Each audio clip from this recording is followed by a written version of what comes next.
नमस्कार दोस्तों, सभी को मेरा नमस्कार। अब मैंने जैसे आपको कल बताया था कि अभी प्राथमिक अध्यापक भर्ती में सूची आने में समय लगेगा, निर्वाचन आयोग और चुनाव प्रक्रिया के कारण। और इसके अतिरिक्त मैंने कहा था आप निश्चित रहिए, एक छठी काउंसलिंग का प्रावधान जरूर इसमें होगा, क्योंकि सभी को नियुक्ति देना सरकार की भी इच्छा होगी। दूसरा, मैंने आपसे ये बात स्पष्ट कही थी कि सेवारत अध्यापकों का जो चयन हुआ है वो नियमावली के मुताबिक हुआ है, लेकिन रीजॉइनिंग के मामले पर कौन से नियमों को रखा गया है, किस आधार पर वो किया गया है, उस पर ज़रूर प्रश्न चिन्ह लगता है कि वास्तव में वो नियम क्या है। उसकी जानकारी हमें लेनी पड़ेगी, उसके बारे में हमें सोचना पड़ेगा कि अगर इन पदों को रिक्त नहीं माना गया तो फिर रीजॉइनिंग का कॉन्सेप्ट ये कैसे इसमें स्थापित हो गया। क्योंकि एक स्पष्ट बात है कि अगर 2906 पद हैं और उसके अतिरिक्त हमारे पास कैंडिडेट या फॉर्म जो आवेदन मैक्सिमम 2400 ही हैं, तो सीटें कैसे फुल हो सकती हैं। और यदि किसी ने पद रिक्त किया है या किसी ने एक जगह काउंसलिंग करने के बाद दूसरी जगह काउंसलिंग की है, तो उसको रिजॉइनिंग किस आधार पर दे दी गई, ये भी एक सवाल हो सकता था। लेकिन अब चूंकि ये भविष्य के गत में है, अगले काउंसलिंग, इस पर स्पष्टतया अभी कुछ नहीं कहा जा सकता, किंतु निश्चित तौर पर सभी की नियुक्ति होगी और नियुक्ति होनी ही चाहिए। अब क्योंकि एक मामला है NIOS प्रकरण का, जो मामला न्यायालय में है अभी, और उसके ऊपर मैंने कहा था कि हम टिप्पणी नहीं कर सकते न्यायालय के मामले में। हाँ, क्योंकि अपने प्रकरण से संबंधित जानकारी दे सकते हैं कि हमारे मसले में भी जो भर्ती जैसे चली थी उसको वैसे ही चलाया गया था। NIOS हाई कोर्ट से जीत करके भी आए थे, किंतु मामला सुप्रीम कोर्ट गया था। हाई कोर्ट से हरिवार हाई कोर्ट में वो जीते थे, लेकिन उसके बावजूद उनको भर्ती प्रक्रिया में सम्मिलित नहीं किया गया था, क्योंकि एक बड़ी समस्या हो जाती है यदि एक ऑन गोइंग भर्ती में किसी की मेरिट को दोबारा से संचालित किया जाए, तो उससे जो पूर्व में लगे थे उनके साथ ही समस्या हो सकती है। ना, इसके प्रकरण पर मैंने कहा कि स्पष्टता एक वीडियो के माध्यम से मैं ज़रूर बताऊंगा कि आगे क्या प्रक्रिया इसमें हो सकती है। हालांकि अभी कुछ बच्चों का ये कहना था कि उनके जो ज्वाइनिंग है रोक रखी है किसी वजह से, चाहे वो यूपी DLED है या अन्य DLED अभ्यर्थी है।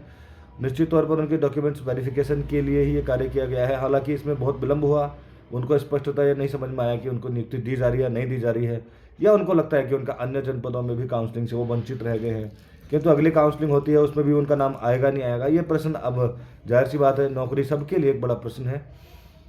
और इसमें यदि एक सामान्यतः एक बात स्पष्ट होती है कि कुछ का ये कहना था कि उनको सामान्य कैटेगरी में सम्मिलित करके नियुक्ति दे दी जाए, लेकिन ये बड़ा मुश्किल काम है, क्योंकि यदि उनको सामान्य कैटेगरी में सम्मिलित किया जाता है तो उसके बाद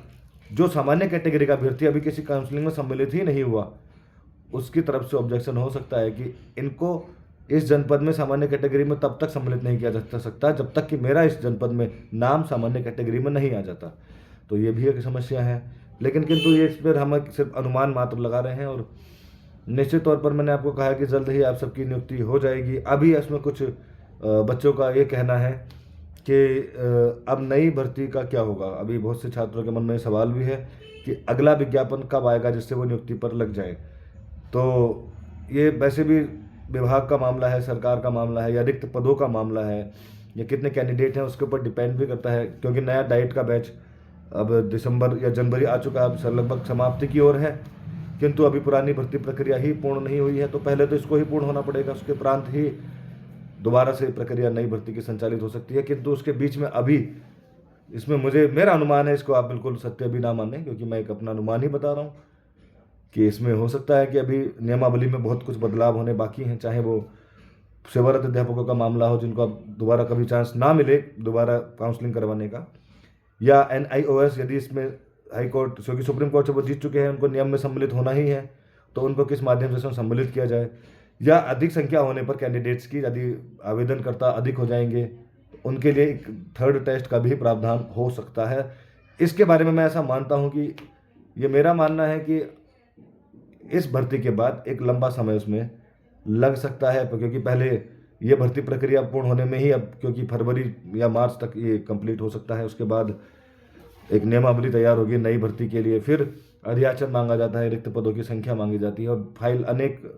कार्यालयों से होते हुए ही वो कंप्लीट होती है। तो अभी से मेरे किसी के लिए भी ये कह पाना, वो भी सरकार के उन आदेशों पर निर्भर है कि उनको कब अध्यापकों की आवश्यकता है, क्योंकि वर्तमान भर्ती प्रक्रिया अभी अभी समाप्त होगी तो तुरंत नई भर्ती प्रक्रिया पर कार्य करना, मेरे ख्याल से जो मैं मानता हूँ कि विभाग के लिए भी लंबा थकाऊ कार्य हो सकता है, या फिर इसमें कभी बदलाव अभी बाकी होने भी है नियमावली में, तो थोड़ा विलंब का कार्य